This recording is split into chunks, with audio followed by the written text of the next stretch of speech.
Bismillah, alhamdulillah, salatu wassalamu ala rasulillah.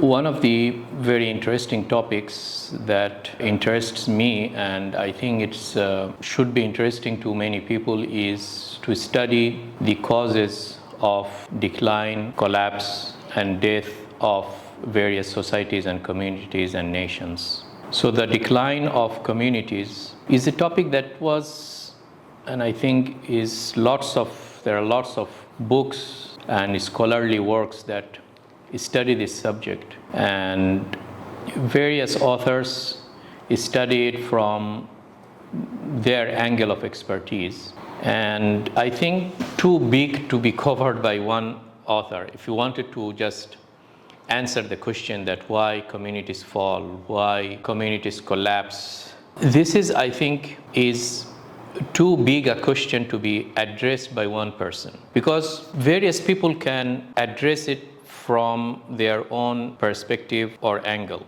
So for example, if you search about books on this subject, you will find, for example, let's take Jared Diamond, who has authored books like Collapse, or even before that, which won the Pulitzer Prize, the Guns, Germs, and Steel.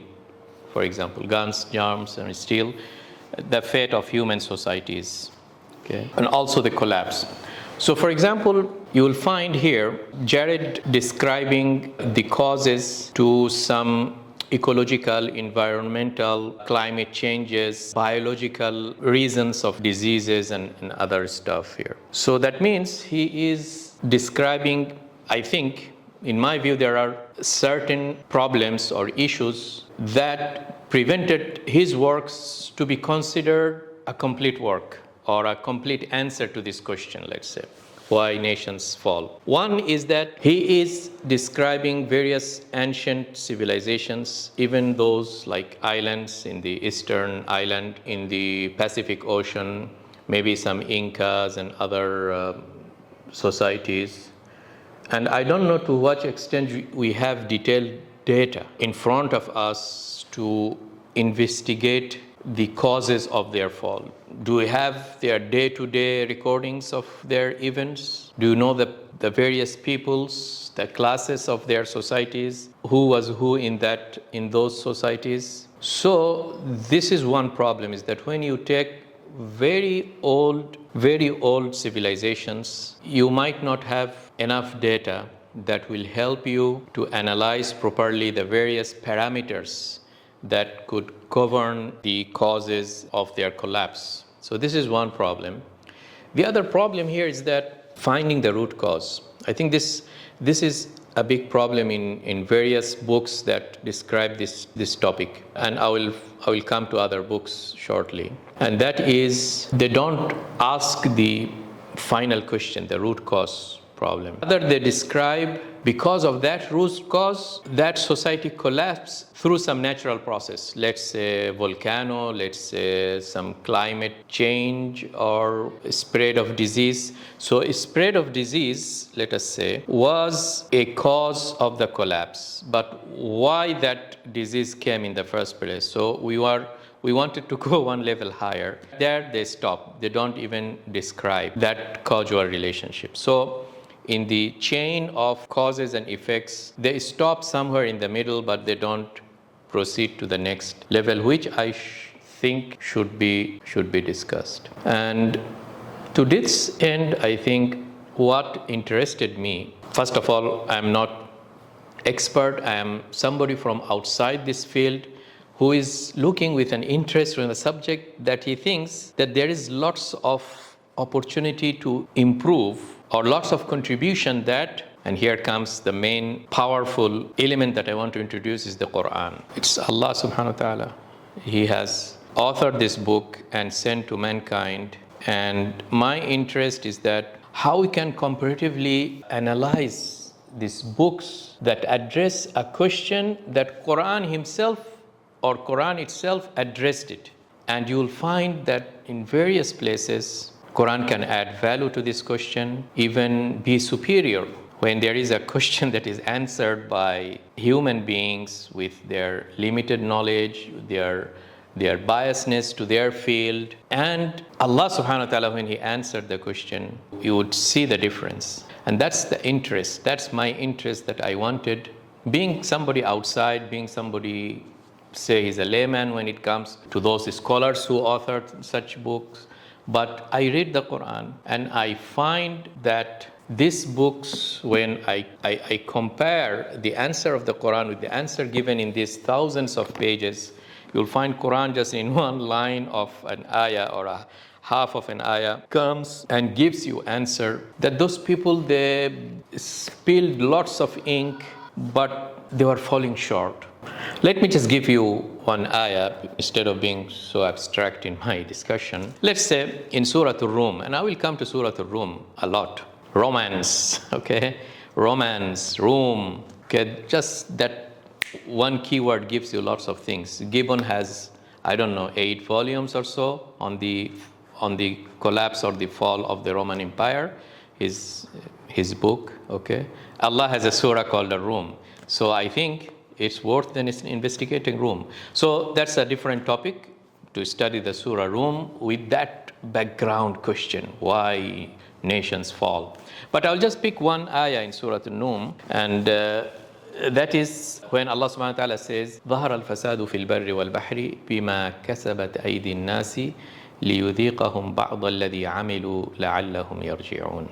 The fasad, corruption, and you can translate that collapses, or the causes that leads to the collapse of societies, ظهر الفساد في البر والبحر, whether that society or that community is in the mainland or the inland or in the villages or on the cities, or regardless, okay, various communities, they are leading their way to corruption, to pollution, to climate change, to name it. You see, so this is a manifestation. This is not the end of the story. Now, just continue the verse. Bima kasabat aydin nas. I think this is the key word that most of those Western authors with secular mindset, they forget bima kasabat aydin nas. Because what the humankind has brought to themselves by denying or disobeying the rules of Allah, which their prophets came. So we are now moving to another dimension, and that's the root cause where we are bringing here in this equation of the causes of the collapse of societies. We are bringing divine, we are bringing a supreme God, Allah subhanahu wa ta'ala. We are bringing the objective of our creation, to worship Allah subhanahu wa ta'ala. We are bringing the prophets and the materials that the prophets brought to earth. They are supposed to connect the hearts of the man, his family, his society, and hence the state with Allah subhanahu wa ta'ala, and abandon the man-made systems that the fellow elites of that society wanted to establish in order to fulfill their own pleasures and maintain their own sovereignty. You see, so I am collapsing all these big questions into that word that says, Bima kasabat aydin nas.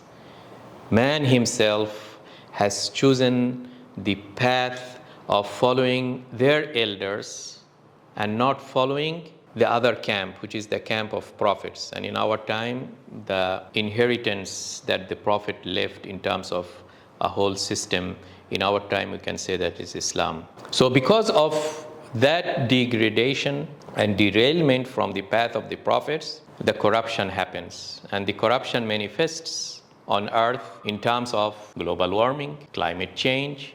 But how many people nowadays in COP28 or this or that, when they describe this type of parameters which they caught it correctly, that these are parameters that is threatening to the communities of the earth, and hence these are leading causes of, let's say, a near collapse. Okay, so it is in the heart of our question. But none of those scholars will bring this kind of things that Allah just brought in one ayah. And this is one ayah from thousands of ayats, I could claim, in the Quran that discuss this topic. So, dear brothers and sisters, the point that I wanted to bring it here is that, and this is an introduction to a series that I will be discussing with you in the coming days and weeks and years perhaps. This is my research interest. And again, disclaimer that I am not an expert in this subject, but I am just an observer. And my objective here is that maybe some of the things that I will throw, a small light or a hint, in a very anecdotal way, not necessarily in a very deep researched way. I will just throw some verses to you, and then I will quote something from one of those various books that discusses this subject. And then you, as a researcher or a student or a scholar on this subject, you can continue. So I'm just wanted to lay some seeds or connect some dots or bring into attention some of the things that could be wrong or right.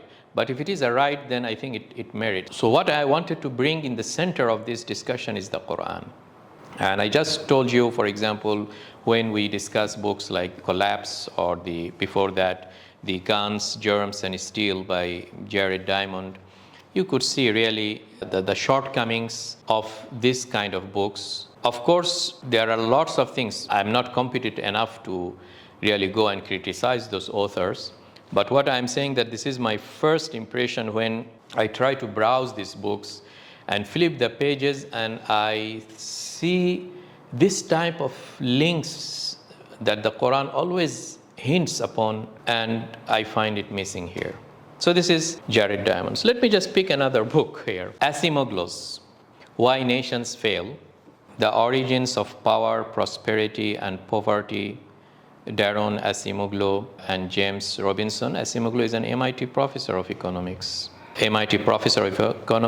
is coming from Turkish background, and I don't know, maybe he's Muslim or not, but being in Turkey, I would expect that he should have exposed to the Quran, but I think from page 1 until the end, you'll not find one reference of the Quran, which is very natural from an MIT professor. I think the moment he will bring one verses, he will be immediately subjected to cancel culture. And that's the biggest problem, I think. I mean, why these books lacks lots of value that otherwise they could have brought in, because they neglected the spiritual dimension. They neglected this dimension that I just mentioned, one simple verse, okay? One simple verse from the Quran. And that's my objective in the coming days, inshallah, or in the coming lectures. I wanted to bring you more and more verses of the Quran. My attention will be more from the Quran for one simple reason, is that you can always have much better lectures and videos and material from the secular side. But maybe not many people have produced materials that connect these secular contents with verses from the Quran that comes and either points to the shortcoming of these works or supports them and completes the answer. So either it completes incomplete answer or straight away refutes some wrong answer in this book. And that's the value that I wanted to, with my limited knowledge, again, I always repeat these things because one objective is that for those who are more knowledgeable than me, I wanted you to really criticize me and correct my understanding, and at the same time support me if you think that I am saying something that makes sense, because I will always try to understand the Quran and try to make sense of it when I read this kind of book. So coming back to Acemoglu, I think first of all, again on the Acemoglu's analysis, he is coming from Department of Economics, and again it's the symptom of 6 blind men trying to describe an elephant. Why Nations Fall is really an elephant, that all those authors, they have their blindness emanating from their field of study. Acemoglu coming from economics, he would of course describe it from, I think if you just have a computer and try to search the word, how many times he is repeating extractive, isn't this that what he always repeats, an extractive or inclusive, the opposite inclusive and its opposite is the extractive. So that is fine, I think I would agree with him, but again it's blind man. He just found that part of the elephant which is attributing to economics and forgetting the other things here. Another issue I would say, and that I will come to another book Let me introduce it at the same time. And in the description, he himself said that it is Eurocentric. Because these authors, they are describing things from the European, maybe post-colonial perspective, and that's Paul Kennedy's.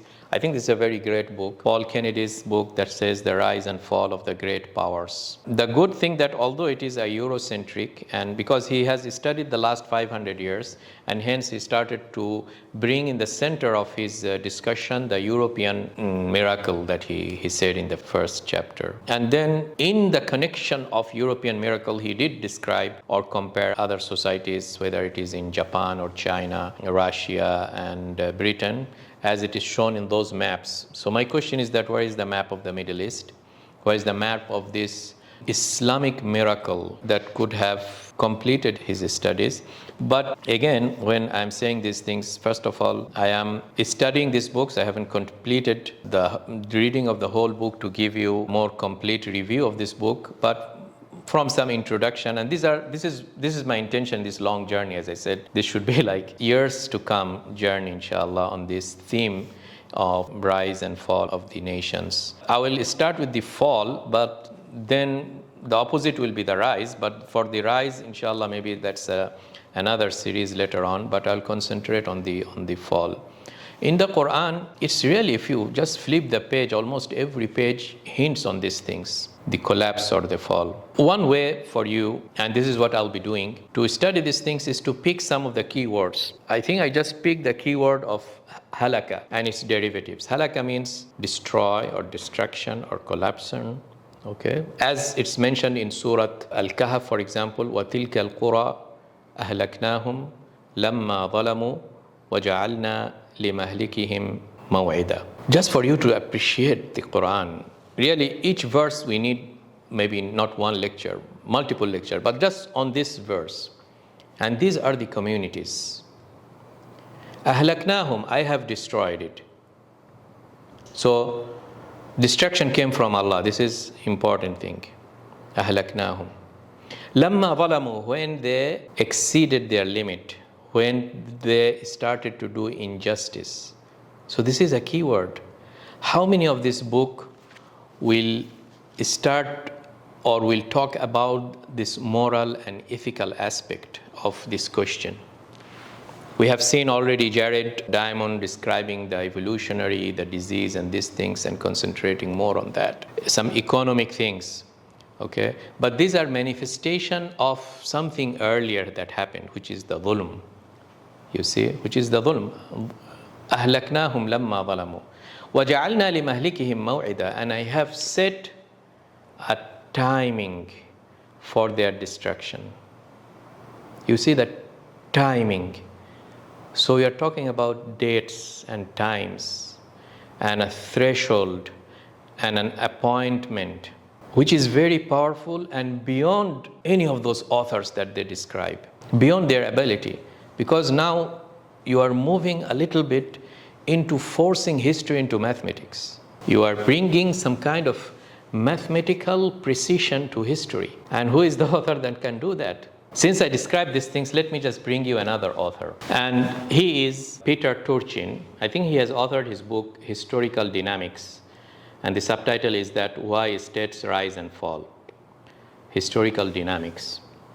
Peter Turchin, I think 20 years back, he authored his book. And I think what he is aiming at is towards this type of, trying to scratch the surface of this big question of how mathematical you could be in your prediction of historical events. If you were really very much successful in your mathematical, then that is a godly power, because now, so hence he is bringing in models. We know that models are very famous in economic forecast, but rise and fall of nations, can you really bring in models and how useful those models will be? And I use the word useful rather than correct, because himself, I think Peter Turchin, described in his introduction somebody Box, I guess, his name is Box, who said a very famous quote about the models when he said, I think he didn't mention it, but it's from a different book, I think, that all models are wrong, but some are useful.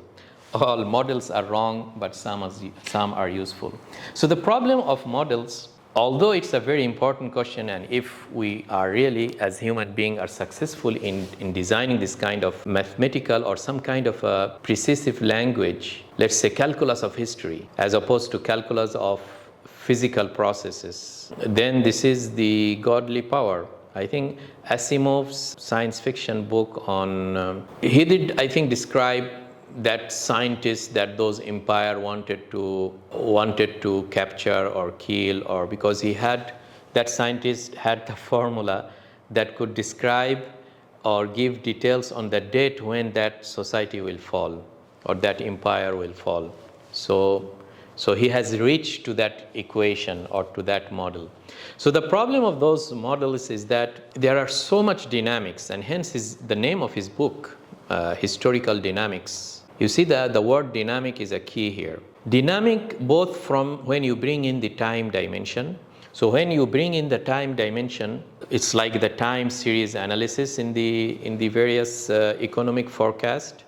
IMF always does it and miserably fail to detect, but nevertheless, those books or IMFs, or you'll just pick some scholarly article in some economics journal, they wanted to just decorate, showing that we are very smart by throwing it very complex logistic regression or this or that, and there are various fancy names of those models, but Box said it, they are wrong.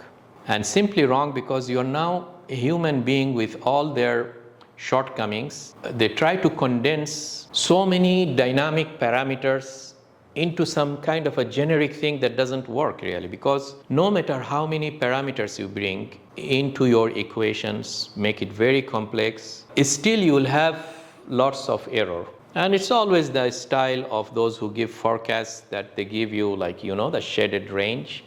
When it starts to forecast, it starts to widen. And as much as you go into the history, that gaps widens, that, okay, the margin of error rises terribly to a degree that it renders it useless. But from that, as Box said, some are useful. So we always, in any economics 101 book, one of the very early charts you see is a very nice, fancy, utopian, let's say, simplified to a point of useless chart of supply-demand chart. We always know, okay? There is a supply and demand curve, and then there is an equilibrium and this and that, okay? And that is not dynamic because the time dimension was not there. It is a toy example. It's a toy example just to instigate into the students of 101 that there is something over there. So I think Peter Turchin, in his book, he tried to give a flavor of that aspect or that way of studying, and that is the mathematical thing. And as I told you, this will be wrong. Nevertheless, it gives you two things. One is it gives you the shortcoming of human being. It's like when you see that the power of algebra, and then you then continue, you see the power of algebra in, let's say, in the middle school, or let's say in the high school, and then when you start to grow and do PhDs later on, and you see the power of calculus, and you go back, oh, that was algebra and this is calculus, and you see the various complexity we can come up. This type of books, for those who are expert, maybe just gives you a hint, the hint of how Allah subhanahu wa ta'ala is great. How is His power? How He says in Surah Ar-Rahman, Kulla yawmin huwa fi sha'n. Every day Allah subhanahu wa ta'ala is answering the call of an oppressed person, forcing a dictator to die, and showing to the man that he has no power, showing to the man how in their equations all parameters says that Israel will finish Hamas in 2 days, in 1 week, and now they are surviving 200 plus days, for example, doing this and that. This micro events that is happening on a personal life of a person with his family, with his kids and wife, and there is some dynamics happening. Allah is controlling it. Go up in the neighborhood, so many dynamics. You see, when you started to add these parameters, millions of parameters, where is that equation you can fit it? but Allah has it in His knowledge. Allah has it in His knowledge, and there is a mathematical formula. And I'm taking you back to Surah Al-Kahf, وَجَعَلْنَا لِمَهْلِكِهِمْ مَوْعِدًا. You see, a historical event of a collapse, وَجَعَلْنَا لِمَهْلِكِهِمْ, their destruction, maw'ida, had a time. And maw'ida means a model. There is a curve. Nobody could draw it because it's so complex, to the extent that for us, when we try to fit that curve, we say it's an overfitting to that particular event. But to Allah subhanahu wa ta'ala, He has somehow a curves that has its preciseness. And this preciseness of historical events is there so many times in the Quran. لِكُلِّ أَجَلٍ كِتَابٍ لِكُلِّ أَجَلٍ كِتَابٍ. Every event of a destruction, whether that's end of a particular individual, which is his time of the death, has a precise formula that he will consume that many thousand tons of oxygen and release that many thousand in terms of number of breath before he dies. Before that, he will not die, and that has a historical formula. And that formula fits with his families, and that formula of the families fits. You will not know it. For us, those who try to describe it in mathematics, they will call it one single word, chaos. Because it's beyond calculus or beyond whatever mathematical advancement our time has reached. And now you bring in the computational power and the data, huge amounts of big data and computational power, you will just push that boundary of knowledge a little bit more, but still you feel that you are a drop in an ocean when it comes to the grandness of these things in Allah's mind. I remember lots of years back attending a MOOC course, an online course on the astrophysics by a professor, still I remember, I think Professor Renan in Duke's University. And I still remember his description. He said that when you bring in two objects, heavenly objects, because it was an astrophysics course, so let's say moon and earth, two heavenly objects, their interaction and dynamics in terms of attracting the other or the various physical forces between these two heavenly bodies, this you can do it with high school mathematics, Newtonian physics and gravitational and the forces between them. Bring a third one, it goes a little bit more complex, this dynamics. So sun, moon, and earth, okay? You might need calculus, so you are outside algebra now, you are in the calculus. Bring a fourth one, maybe you need a PhD and a computational method and lots of processing power, and you still solve it. Bring a fifth one, earth, moon, this, and then bring another satellite and this and this, and try to calculate. I think if you go like 5 levels or 5 bodies, it becomes so complex that mathematicians and astrophysicists, they give up and say it is chaos. Read Surah Fatir and Allah says, إِنَّ اللَّهَ يُمْسِكُ السَّمَاوَاتِ وَالْأَرْضَ أَن تَزُولَا وَلَئِنْ زَالَتَا إِنْ أَمْسَكَهُمَا مِنْ أَحَدٍ مِّن بَعْدِهِ إِنَّهُ كَانَ حَلِيمًا غَفُورًا. Allah is the one who holds this earth and the heaven and the earth and all these bodies to collapse from each other. If Allah didn't do, they would have collapsed. It is chaos to see the forces that one attracts the other. But Allah has that level of mathematics. Galileo has said in his famous saying that the book of nature is written in the language of math. Because from whatever math we know, we could see lots of amazing mathematical formula that governs our physical world. And we just say, wow, how these bees find their root. We see the fractal, you see a mountain, you zoom in the rock, you find that the rock itself is a mountain. It's the concept of fractals in mathematics. Okay? There's some significance of numbers, the pi 3.17, I don't know what is it. Okay? So you'll find that the Allah's creation, which is this physical world, is governed by mathematical formula, and hence Galileo's quote. Now, can we bring into social sciences? And social science and the things that is unfolding in our world is again Allah's creation. If physics is Allah's creation and physical world then what is going on in the human interactions, and hence the societies and politics and social science and economics and love and marriage and family and crime, all these activities and collapse of societies and rise of new societies, this is also Allah's creation, and it is also governed by mathematics, but that is beyond our knowledge. We can only hint that yes, and that is what which is what Peter Turchin wanted to just give flavor in his book of all these models and this and that. Okay, I think in this regard I wanted to appreciate one book. It's old but gold, and that is The Decline of the West, Spengler Oswald, the German philosopher and mathematician and scientist, and he is trying to bring or try to appreciate these things. And I think in his introduction he did mention the Galileo's quote, and he said that I wonder what is that language for history, to study the history. If we are saying that the book of nature is written in the language of math, I think the book of history and social science is also written in the language of math, but we don't know that math yet. It's so complex, our AI and big data and chat GPT, and this just gives us a kind of an appreciation of that, yeah, it's possible that there is a language, but we are yet to understand that language. And hence, we try to bring in another tool in the absence of that historical, the language that is, and the math and the model that is correct model, not incorrect model.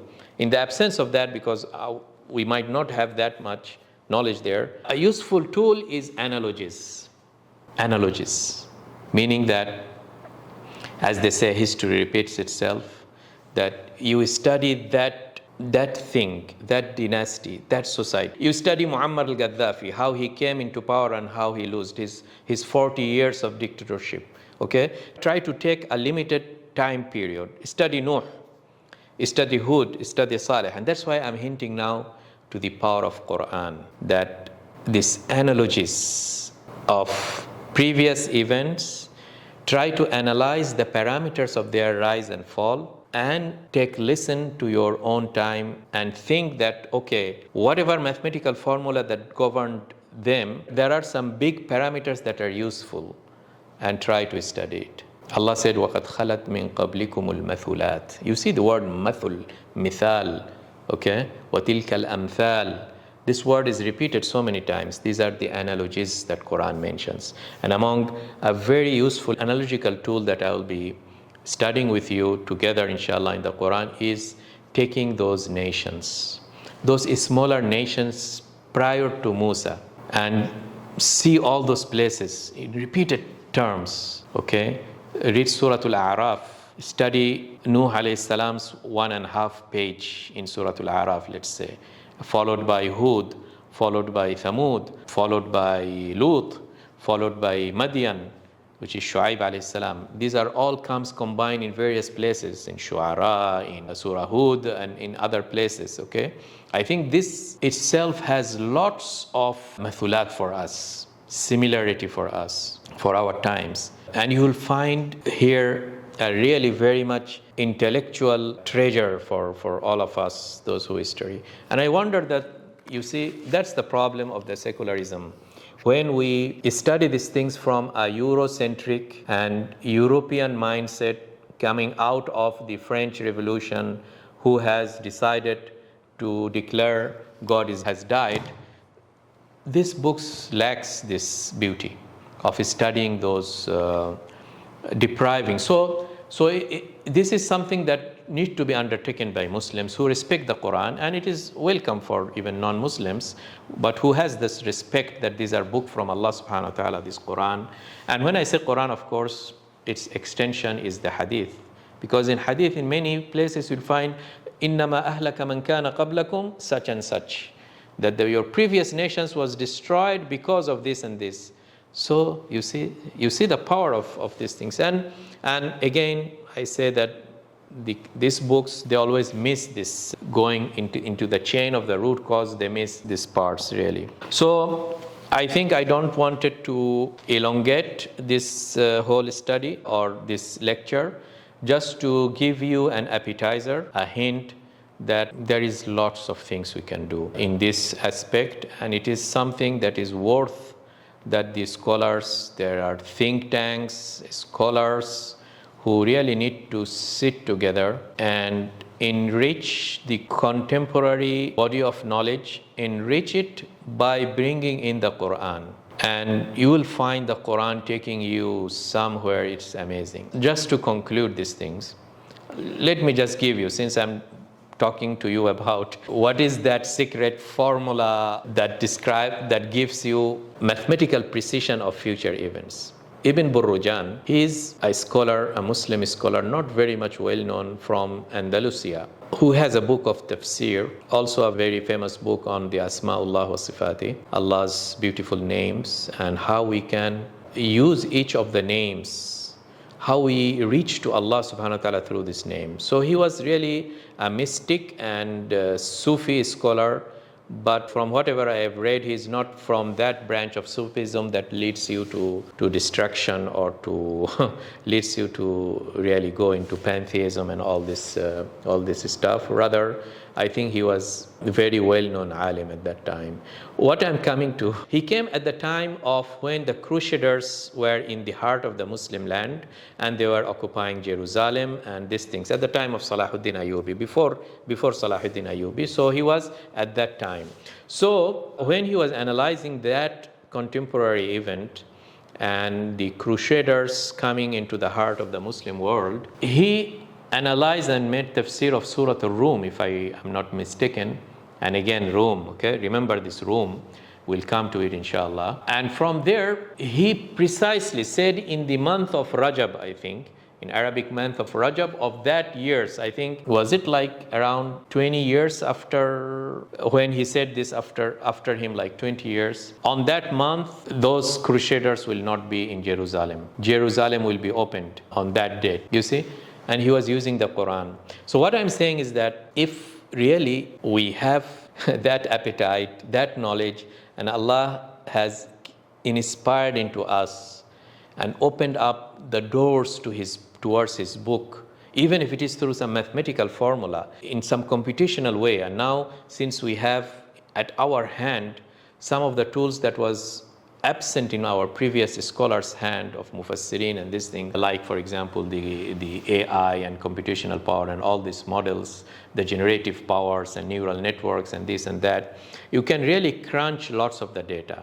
And you can crunch the Quran itself with certain, if we know really the parameters. So if there are, let's say, scholars from the AI community, from math background, from historical background, along with the scholars of the Quran from the Sharia background, if there is a think tank and a research institute that brings in all these things, who knows, one can reach to various new knowledge and novel knowledge. And that's why I'm saying that the Quran, as described by ulama, la tanqadi ajaibu, Quran and ajaba, the jinn has said it's an amazing book. And the jinn is more powerful than us in some of the aspects, so they appreciate it more than human beings because they have some power and knowledge. And the knowledgeable person appreciates scholarly works more than non-knowledgeable persons, okay? So, and ulama say, la tanqadi ajaibu. The mysteries of the Quran, the beauties of the Quran, the wonders of Quran is never ending. It's still yielding to us new knowledges. With this, I wanted to end this session with, I hope, just opening us some light bulbs in your mind that, yeah, it has, I just want you to appreciate at this stage. And inshallah, in the coming days, I'll try to throw to you hints. As I said, I just can throw hints, not more than that, because I feel my ignorance, but I feel somebody that thinks that wow, an wow effect, that yes, there is something there that is worth investigation. So let us take this journey together and try to study the contemporary body of knowledge with hints from the Quran to bring all of this power, inshallah, in the coming days. Wassalamu alaikum wa rahmatullahi ta'ala wa barakatuh.